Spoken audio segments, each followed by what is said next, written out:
Hey guys, welcome to Digit.in, and today we're going to be reviewing the ASUS ROG Zephyrus S, the GX531. This is the 15-inch gaming laptop in the Zephyrus lineup. It's got that quirky keyboard and trackpad layout. It's got a thin chassis in total, which is about measuring 15 to 16 millimeter, weighs 2.1 kilograms, and still packs quite a punch. So let's just quickly go ahead and see if this laptop is worth all the hype. First off, let's just talk about the specs. Now, the Zephyrus S is packing an Intel i7 8750H.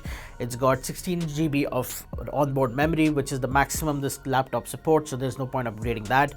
It's got an Nvidia RTX 2070 Max-Q, 8 GB VRAM, pretty impressive, and a 512 GB NVMe drive, which is pretty much the only part in this machine you can probably swap out. So if you're buying this, it's pretty decked out to go with. So user upgradability, not really a great option. In terms of its design, it's got extremely sleek design. It's thin, it's slim, it's light relatively to a gaming machine, 2.1 kilograms. But there are two aspects of the design that I'm not particularly happy about. First is the lid. The display itself has an incredible amount of flex. I haven't seen flex this bad since laptops that cost 1/4 the money. Not very happy about that. The second thing is the aeroactive cooling design which they have, which basically means when you lift up the lid, the bottom also lifts up. The little metal plate at the bottom that does the lifting is extremely thin and flimsy. It won't break, but it bends easily, and if you keep this laptop in your lap, chances are that it's going to get pressed and hinder the cooling. So this laptop is best used on a hard surface, unfortunately. So those two things about the built-in design are something that I wasn't happy about, but overall it's still once it's closed, it feels like a tank. You could hit somebody with this and the laptop would be just fine. So maybe you don't use something this expensive as a self-defense tool. Anyway, moving on. In terms of the I/O, again, you've got a Type-C port supporting the USB 3.1 Gen 2 standard. You've got a secondary Type-C port with the mini display 1.2 port built in, along with power delivery. There is a USB 3.1 Type-A port on one side, and on the other side, two USB 2.0 ports. What? Like, a 2 lakh rupee laptop does not need to have USB 2.0 ports. Not really sure why ASUS did that, but that's the unfortunate truth. And if you're a creative professional and a gamer like me who likes to plug in plenty of hard drives when needed, you're going to find the lack of USB 3 ports, more USB 3 ports disappointing. Let's say if you can live with that, and let's move on to the performance. In terms of its performance, we found this laptop to kind of lag behind the Alienware M15 in certain areas. Most notably, in terms of the 3D Mark benchmarks, it was more or less neck to neck between the two, except when it came to the Port Royal test and Time Spy. In both of these, the Alienware M15 decimates the Zephyrus S. When it came to gaming, we played a bunch of games in the Ultra setting, which is the highest graphical setting possible, and then in High, which is one less than the Ultra, and found that both the M15 and the Zephyrus are pretty neck to neck, with the Zephyrus winning out in few titles like Metro Exodus, like in Doom, whereas the M15 won out in other titles like Battlefield 5, Shadow of the Tomb Raider, etc.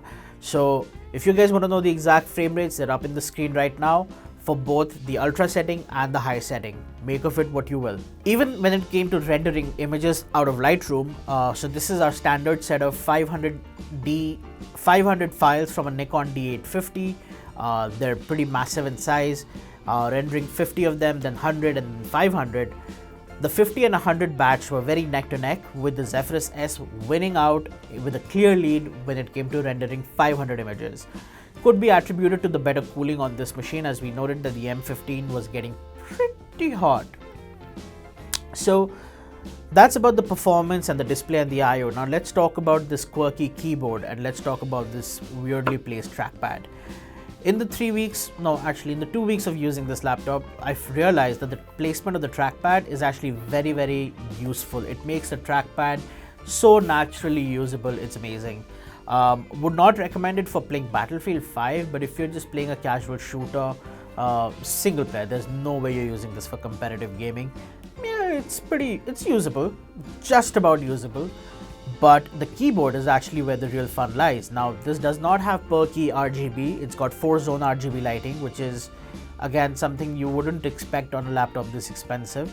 But the 1.2mm of travel on the keys and the pretty sharp response is very satisfactory when it comes to both gaming and typing. Being used to keyboards which are mechanical in nature or have much longer travel of 1.8mm, this keyboard does feel a little shallow. But if you're somebody who's used a MacBook Pro, or if you're somebody who's coming from something that's membrane based or cheaper laptop, you will enjoy this keyboard for sure. Impressive, has N-key rollover, anti-ghosting, all of those features that gamers would look for. They work well, which is the most important part. Last not the least is the display. The full HD panel on this Zephyrus S also has Pantone certification. It has a refresh rate of 144Hz and a 3 millisecond response time. While gaming, we were not able to actually push any of the games we played to 144Hz, of course at the highest graphical settings, but if you do tone the graphics down a little bit, maybe even drop the resolution to 720p, you will definitely see the display being maxed out. The Pantone certification does mean that this is calibrated right out of the box, and when we tested it against our Spider, we noticed that it does have 100% sRGB coverage and is actually calibrated right out of the box. So if you're a photographer, a color grader, a film editor, you should be able to pick up the Zephyrus S, plug it, install all of your software, get your projects going right out of the box. You don't need to calibrate it separately. So overall, the Zephyrus S has a few strengths and a few weaknesses. So let's recap those. The few weaknesses in the Zephyrus S are the build quality, which for the display panel and the aeroactive hinge, aeroactive cooler, which could have been better. This kind of flex is not acceptable. The body itself is still pretty well built. The lack of more USB 3.0 ports is slightly disturbing, and a majority of USB 2.0 ports is not done. In terms of performance, it does not falter for the most part. We did notice some stuttering in games, but we're told that's a issue isolated to our particular review unit. And if that is the case, then we can only expect the performance in gaming, in Lightroom renders, in Premiere renders to only get better on a unit which is not faulty like the one ours was. So all in all, for 2,40,000 rupees, the Zephyrus S is impressive, especially for the size and weight.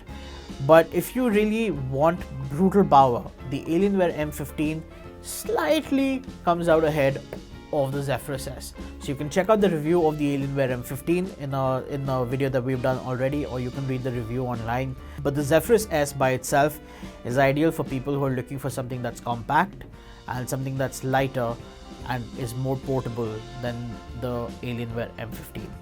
So thank you guys for watching this video, and in case you liked it, make sure to hit the like and subscribe button, or just share this video with a friend of yours who may be looking to buy a gaming laptop.